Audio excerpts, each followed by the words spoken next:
Hey guys, how's everybody doing out there? Happy Monday. So I had a little bit of time over this weekend to get the 6.5 Grendel back out and revisit that a little bit. I finally had a little bit of time to put some energy into it, and I thought I'd do a video to tell you what I've done and the progress I've made. So if you watched my first video, you know that I bought this 6.5 Grendel from Palmetto State Armory with a 18-inch barrel, and I've had a little bit of time to upgrade it. And I wanted to talk a little bit about what I've done. Since then, I have rebarreled it and I've sorted out my reloading issues. And before I get into it, I want to talk a little bit about the reloading issues that I had. Now, I've reloaded for 223, 5.56, and 308 for a long time. 308's really, for me, has been a bolt gun platform, nothing in the semi-auto gas gun type. But 5.56, I haven't had any issues. Now, since I bought this and I started reloading for it, I had a lot of issues. It wouldn't feed, it wouldn't cycle, so on and so forth. And I was really banging my head against the wall. I couldn't figure it out. This is all new territory for me. So I got to reading, and I got to doing a lot of research, and I think I finally sorted out my issue. Now, the issue that I think that I was having was the shell holder was a little bit too long. Now, the thing that really did it for me was I ended up buying a case gauge and a full body die. And for those of you that don't know anything about that, which I didn't, because I didn't have this problem before, I went ahead and got a body die, which is this, which basically, if you're having shoulder issues, which I found out that I was, tweaks that shoulder just enough to get it back into spec. So this really helped me out a lot. But I think the thing that really did it for me was the case gauge. And this was from Lee, as you can see here. I think it got off Amazon. I don't remember how much I paid for it. The case gauge is basically a go, no-go, all in one. And while I was doing a lot of reading, everybody was like, get a go, no-go gauge. Well, I didn't really feel like spending $50 on a go gauge and $50 on a no-go gauge just for one caliber. So I went ahead and bought this. Now, as you can see, those little slots on the top there, that's basically a min and max, and it has the same for the bottom of the cartridge. And if it's not within those specs, you know you have a bad load, and I'll show you. Now, this is the round that I made. It's Hornady brass, 123 grain ELD match. So I'll go ahead and throw it in this case gauge, just to give you a little bit of idea. Try to get in focus here, I'm sorry. So that little channel in the top there, you can see is slightly indented. And you can see that what I do is I take a razor blade and rub it against the top. And if it slides across, you know you're good to go. And the same thing on the other end. It's basically a min and max. And these, again, are rounds that I put together. And I will have to say, what got me scratching my head was all factory rounds cycled just fine through this. I was shooting Hornady blacks, Wolf steel, which I got yelled at from Bear Creek Arsenal for shooting steel because apparently their barrels aren't supposed to shoot steel, but I get into that. And brand new brass that I was reloading. I couldn't figure it out. It was really making me scratch my head. Well, all of this brand new Hornady brass, never been fired when I ran it through my case gauge, was out of spec, so I had to run it through the full body die. So it was just a lot of growing pains for me.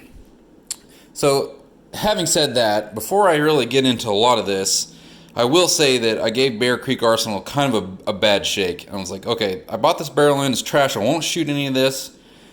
I was really quick to jump to conclusions. So I finally got it all sorted out. I figured out that it was probably my shell holder that's causing the mix-up. Once I got this sorted out, everything started cycling fine, so on and so forth. It's a little disappointing because instead of pressing 50 rounds through just to punch the primers out and resize the neck, you have to do it 50 more times to resize the shoulder. But it makes it worth it because I was really getting frustrated. This caliber was really, it was very irritating because, like I said, I've loaded for 5.56, 308, I've done all that, no issues. And then I was running into a bunch of issues with this. So I'm glad I finally got it sorted out. So a lot of you guys out there know if you're having the same issues as me, you can comment. Love to hear your feedback. Full body die, along with the case gauge, really got this thing running for me. So having said that, we can get into it.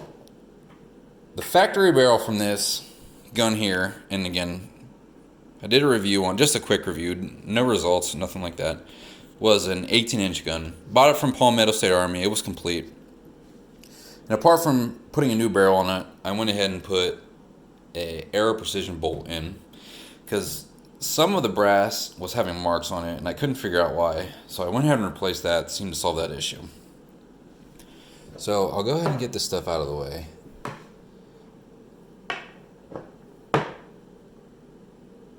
And here's the factory barrel.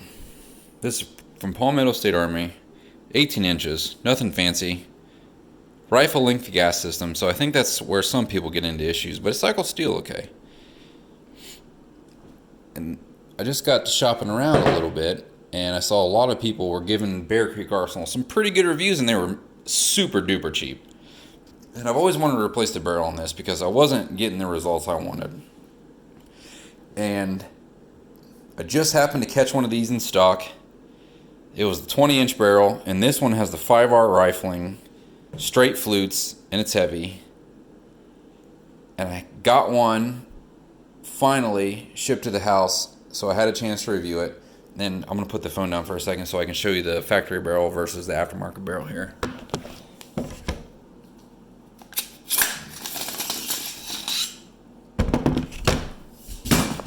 Okay, sorry about that.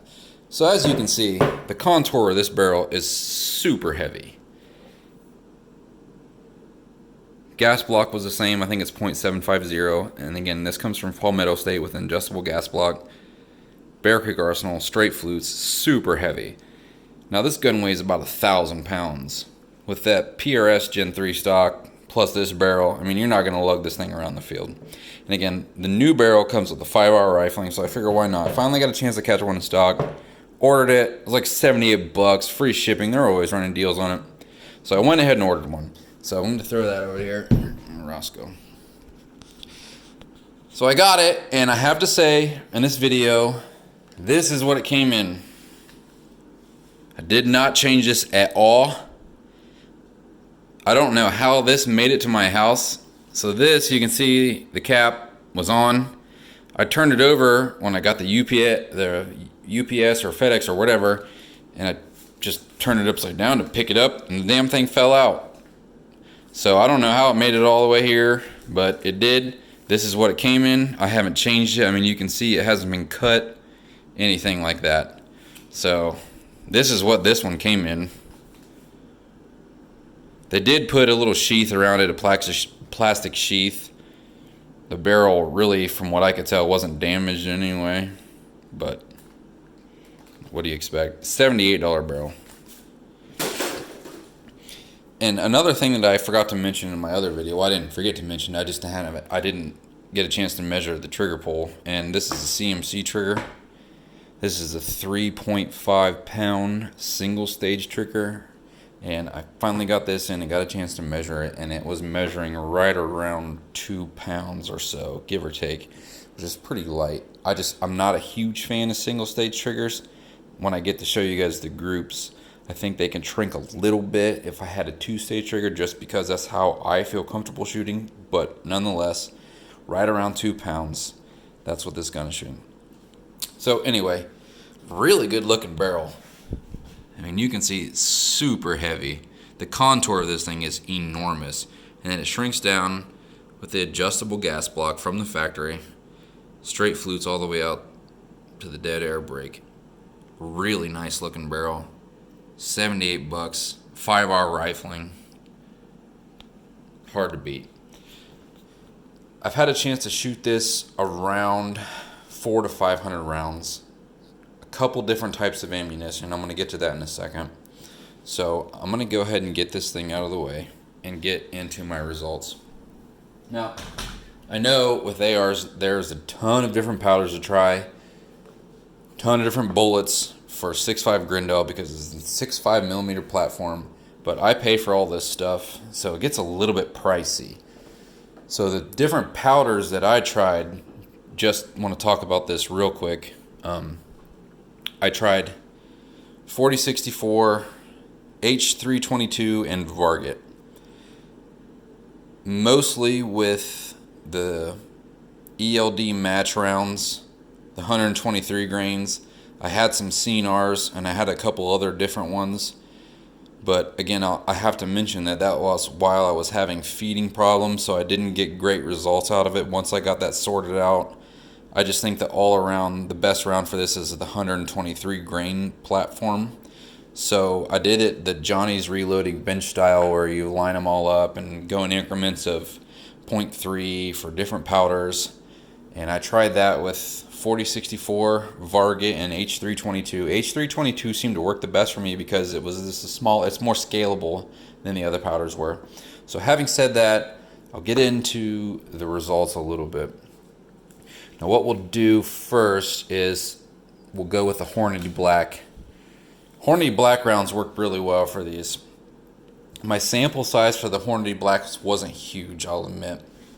I have about 100 rounds of it, and I was a little crunched for time, so I didn't get to press it to as much as I did with my hand loads.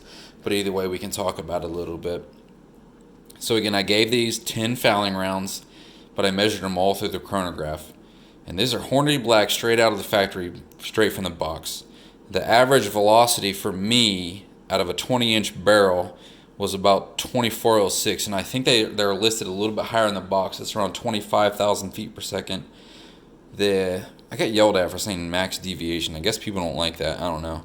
High deviation for around 25 rounds for Hornady Black was 48 feet per second, but the standard deviation was 9 feet. That's awesome for a factory low. That's really good.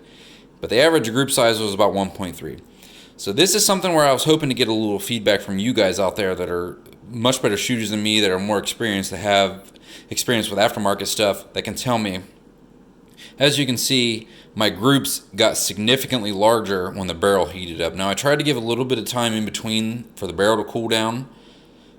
So the first one was about 1.28, which is not that great. Second one here you see 0.92. And I measured all these with the Ballistics X app, which again, I got into another argument with a guy on YouTube who was talking about how that's not a good app, just measures center to center, but that doesn't take into account all the group. Anyway, that's how I measured these groups. As you can see, it got significantly larger when the barrel got up to temperature. And again, temperature, but I gave it a little bit of time to cool down in between. So a little bit of feedback on this would be nice. With you guys with the expensive barrels, I want to know how your spread works. Hornady Black, a little bit pressed for time, so I didn't get a chance to shoot a whole bunch of this. But standard deviation, 9 feet per second out of a factory load, that's really good. And it's not that expensive, relatively not that expensive. So again, Hornady Black, pretty good stuff. I'm glad I have some of it. So now we'll get into my hand loads. And again, I tried the Johnny's Reloading bench style, where you go in increments of 3. And there were 2 that really stood out, and one of them was 24.3 grains, and the other one was like 25.6, and they were really close. So I decided to load a couple with 24.3. So here's my results. After 10 fouling rounds, I got up and did my thing or whatever, ran around, let the barrel cool down. The first group, even with this flyer, was a ½ inch group, and that's really good. For a $78 barrel, I was like, okay, this is going to be awesome. H322 powder with 24.3 grains, 123 grain ELD match, which is the same out of the Hornady Black. 2,219 feet per second. High deviation was 54 feet per second. Standard deviation was 11. So it's really, my hand loads are really close to those, but the sample size wasn't as much on the Black. Pretty close. Average group size of 8 was slightly over an MOA. And again, this is 85 rounds I'd fired. So, let you guys take a look here. This one, that was me. I know I pulled that. But the others get significantly larger when the barrel gets up to temperature. Try to take a break. I would fire 10, take a break, 10, take a break. So, I don't know if that's just me, and that's just this cheap barrel, or what. So, anyway, a couple things that I took away from this is Bear Creek makes some decent stuff, and Hornady Black ammo is pretty good. And again, thanks for watching. I really appreciate you guys' feedback. Love to hear from you. Drop a comment if you like it, what works for you, what doesn't. Love to hear from you guys. Take care.